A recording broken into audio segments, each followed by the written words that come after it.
नमस्कार शेतकरी मित्रांनो, मी राहुल कदम आपल्या सर्वांचं माहिती असायलाच हवी या YouTube चॅनलवरती सहर्ष स्वागत करीत आहे। मित्रांनो, आज आपण या व्हिडिओमध्ये बघणार आहोत ते म्हणजे पीएम किसान निधी योजनेसाठी नवीन रजिस्ट्रेशन करण्यासाठी आपल्याला कोणकोणत्या कागदपत्रांची आवश्यकता आहे। त्यासोबतच ज्या शेतकऱ्यांचं पीएम किसानचा हप्ता त्यांना मिळत नाहीये किंवा काही कारणांनी जर त्यांचा पीएम किसान योजनेचा अर्ज फॉर्म हा रिजेक्ट झालेला असेल तर त्यांना कशा पद्धतीने संधी मिळणार आहेत, त्याकरता कोणकोणती कागदपत्र अपलोड करावी लागणार आहेत, याच विषयाची सविस्तर माहिती जाणून घेण्याचा प्रयत्न आज आपण या व्हिडिओमध्ये घेणार आहोत। आपण माहिती असायलाच हवी या YouTube चॅनलवर पहिल्यांदा असाल तर हा YouTube चॅनल नक्की सबस्क्राइब करा, त्यासोबत शेजारील बेल आयकॉन दाबायला विसरू नका। तर चला मित्रांनो, सुरू करूया आजचा हा व्हिडिओ।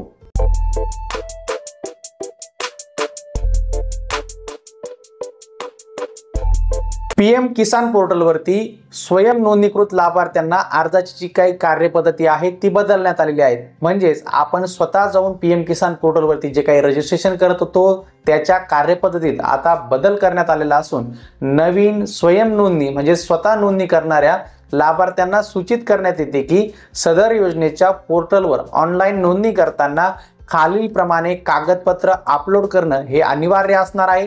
सर्व कागदपत्रांची जी काही साईज आहे ती 200 KB च्या मर्यादेत ही असावी लागणार आहे। सर्वप्रथम आपल्याला जे कागदपत्र लागणार आहेत ते म्हणजे मागील 3 महिन्याचा डिजिटल 7/12 किंवा तलाठी सहीचा 3 महिन्यापूर्वीचा जो काही 7/12 आपल्याला लागणार आहेत मागील 3 महिन्यातील। म्हणजेच आपण ज्यावेळेस पीएम किसान योजनेचं नवीन रजिस्ट्रेशन करणार आहोत त्याकरता आपल्याला 7/12 लागणार आहे आणि तो 3 महिनेचा असणं आवश्यक आहे। त्यासोबतच जमीन नोंदीचा फेरफार लाभार्थ्यांच्या नावे जमीन धारणा 1 फेब्रुवारी 2019 पूर्वीचे असणं हे आवश्यक आहे। म्हणजेच ज्या कोणी शेतकऱ्यांनी नवीन जमिनी खरेदी केलेल्या आहेत त्यानंतर ते शेतकरी जर लाभास पात्र होणार असतील तर त्यांना महत्त्वाची अट आहे ती म्हणजे 1 फेब्रुवारी 2019 पूर्वीची त्यांची जमिनी खरेदी असणं आवश्यक आहे। हे झालं नवीन जमिनी खरेदी करणाऱ्यांसाठी। याला अपवाद सुद्धा आहेत ते म्हणजे वारसा हक्काने आलेल्या जमीन हस्तांतरणाला जे काही शेतकरी आहेत ते पात्र असणार आहेत। ते कशा पद्धतीने तेही बघूया। वारस नोंद फेरफारवर मयत दिनांक 1 फेब्रुवारी 2019 नंतरची असल्यास ज्यांच्या नावावरून वारसाने जमीन ही घेतलेली आहेत किंवा त्यांना हस्तांतरित करण्यात आलेली आहेत किंवा त्यांच्या नावावरती झाली आहे त्याचा फेरफार ही आपल्याला सोबत जोडावा लागणार आहे। ही खूप महत्त्वाची अपडेट आहे।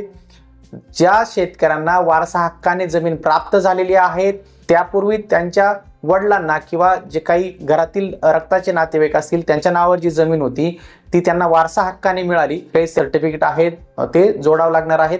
त्यासोबतच जो फेरफार उतारा आहे तोही आपल्याला अपलोड करावा लागणार आहे। हे झालं वारसा हक्काचं।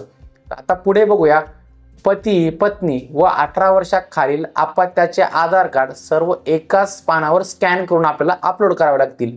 म्हणजेच एकाच घरातील एकाच व्यक्तीला लाभ मिळेल याची त्यांनी काळजी घेतली आहे। त्याकरता आपल्या घरातील पती पत्नी आणि मुलांचे आधार कार्ड सुद्धा आता आपल्याला अपलोड करावे लागणार आहे।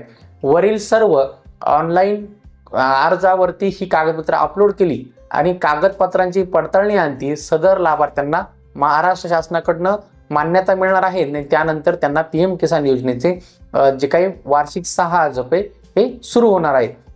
आता पुढचा मुद्दा म्हणजे लाभार्थी यापूर्वी जे काही अपात्र झालेले असतील त्यांना सुद्धा एक संधी दिली जाणार आहे किंवा जे कोणी आता अर्ज करतील नव्याने त्यांचा जरी अर्ज रिजेक्ट झाला त्यांना सुद्धा एक संधी ही महाराष्ट्र शासनाकडून देण्यात येणार आहे। जो काही अर्ज रिजेक्ट झाला असेल तो अर्ज दुरुस्त करण्याची जी काही संधी आहेत ती मिळणार आहे। त्यात कोणकोणती कागदपत्र आपल्याला अपलोड करावी लागणार आहे तेही बघूया। अपात्रता मागे घेण्याचा म्हणजे अर्ज रिजेक्ट झालेल्यानंतर त्यावरती कारवाई करण्याचा जो काही नमुन्यातील अर्ज आहे तर त्यांचे पोर्टलवरील स्टेटसची जी काही प्रिंट आहे ती प्रिंट घ्यायची आहेत। आधार कार्ड पती पत्नीचे व 18 वर्षाच्या आतील अपत्य जे असतील त्यांचे सुद्धा आधार कार्ड आपल्याला लागणार आहे। परिशिष्ट ब कृषी सहाय्यक यांनी प्रमाणित केलेले जे काही सर्टिफिकेट आहेत ते आपल्याला लागणार आहेत। त्यासोबतच नवीन 7/12 व 8 उतार्याचा डिजिटल किंवा तलाठी सहीचा हा आपल्याला 7/12 किंवा 8 लागणार आहे। वरील प्रमाणे जमिनी नोंदीचा फेरफार व वारिस नोंदीचा सुद्धा आपल्याला फेरफार जोडावा लागेल। वरील सर्व ही अर्ज अपात्रता प्रोसेस वरतून रिजेक्शन काढण्याकरता आपल्याला कागदपत्र आवश्यक आहेत। वरील सर्व कागदपत्र घेऊन आपल्याला तालुक्यातील जे काही कृषी अधिकारी कार्यालय आहेत त्या कार्यालयात जाऊन ही सर्व कागदपत्र सादर करावे लागणार आहे। म्हणजेच आपला जो काही अर्ज रिजेक्ट झालेला असेल तो अर्ज आपला सुस्थितीत येईल आणि तो मंजूर सुद्धा होईल। अधिक माहितीसाठी आपल्या जे गावचे कृषी सहाय्यक असतील यांच्याशी आपल्याला संपर्क साधायचा आहे आणि आपल्या पीएम किसान योजनेचा जो काही हप्ता आहे अशा पद्धतीने हा सुरू होणार आहे। तर महत्त्वाची अपडेट होती पीएम किसान योजनेची नवीन रजिस्ट्रेशन बाबत आणि ज्या कोणाचे यापूर्वी अर्ज जर रिजेक्ट झाले असतील त्यांच्याबाबत ही महत्त्वाची अपडेट होती।